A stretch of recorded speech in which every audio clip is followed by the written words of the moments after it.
പ്രിയമുള്ളവരെ, ഞാൻ ഹരീഷ് ആർ നമ്പൂതിരിപ്പാട്. മാതൃഭാഷാ ജ്ഞാനം ഈ കഥ കേൾക്കൂ.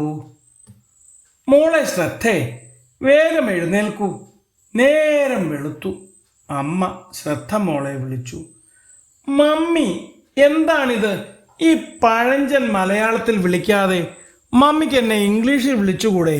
അവൾ പറയും. Good morning mummy.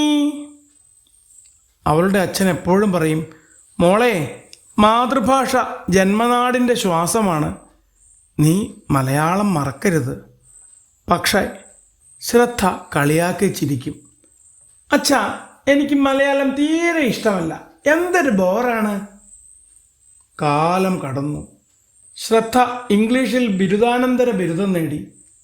അവളുടെ ഏറ്റവും വലിയ സ്വപ്നമായ സർക്കാർ ജോലിക്ക് വേണ്ടി കഠിനാധ്വാനം ചെയ്തു. പരീക്ഷകൾ വിജയിച്ച് അഭിമുഖത്തിൻ്റെ സമയമായി. അഭിമുഖം നടത്താനെത്തിയ ആൾ അവളോട് ചോദിച്ചു, മലയാളം വായിക്കാനും എഴുതാനും സംസാരിക്കാനും അറിയാമോ? ശ്രദ്ധയുടെ തല താണു.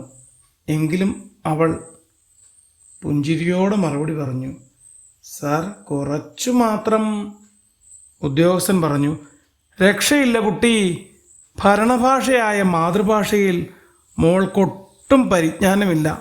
മലയാളം എഴുതാനും വായിക്കാനും അറിയാതെ ഈ ജോലിയിൽ ചേരാൻ സാധിക്കില്ല. പാവം ശ്രദ്ധ. അവളുടെ സ്വപ്നം കപ്പിനും ചുണ്ടിനുമിടയിൽ നഷ്ടമായ വേദനയിൽ പൊട്ടിക്കരഞ്ഞു. മോളെ, നീ വിഷമിക്കണ്ട. നമ്മുടെ ഭാഷയെ സ്നേഹിച്ചാൽ അത് നിനക്കൊരു കരുത്താവും. മലയാളം നിനക്ക് വെറുമൊരു അക്ഷരമല്ല, അതാണ് നിന്റെ ആത്മാവ്. അമ്മ മകളെ ശ്രദ്ധാപൂർവം മാതൃഭാഷ പഠിപ്പിച്ചു. ചുരുങ്ങിയ ദിവസങ്ങൾ കൊണ്ട് അവൾ അനായാസമായി മലയാളം എഴുതാനും വായിക്കാനും പഠിച്ചു. അങ്ങനെ അവൾ മലയാള പുസ്തകങ്ങളും പത്രങ്ങളും വായിച്ചു തുടങ്ങി. കവിതകൾ, കഥകൾ, പത്രങ്ങൾ കൂടാതെ അച്ഛൻ്റെ പഴയ പുസ്തകങ്ങൾ വായിച്ച് അവൾ മലയാളത്തിൻ്റെ മാധുര്യം മനസ്സിലാക്കി. ഭാഷയ്ക്ക് മണ്ണിൻ്റെ മണമാണെന്ന് ശ്രദ്ധ തിരിച്ചറിഞ്ഞു.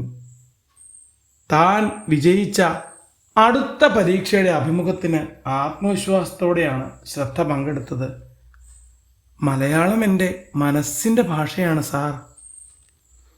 ഭാഷാപരിജ്ഞാനം തീരെയില്ലെന്ന് പറഞ്ഞവർ തന്നെ അവളുടെ ഭാഷാജ്ഞാനം കണ്ട് അന്തം വിട്ടു.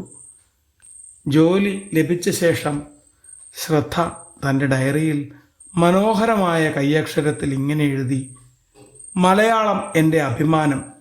ഇന്നവൾ ഒരു സർക്കാർ ഓഫീസിൽ ഉദ്യോഗസ്ഥയാണ്. മലയാളം എഴുതാനറിയാത്തവർ വന്നാൽ അവൾ സ്നേഹത്തോടെ പഠിപ്പിക്കും. ഭാഷയെ സ്നേഹിച്ചാൽ നിങ്ങൾക്ക് വേണ്ടതെല്ലാം ഭാഷ സമ്മാനിക്കും, അവൾ പറയും. അങ്ങനെ മാതൃഭാഷയെ വെറുത്തിരുന്ന ശ്രദ്ധ ഇപ്പോൾ ഭാഷയുടെ പ്രചാരകയായി മാറി.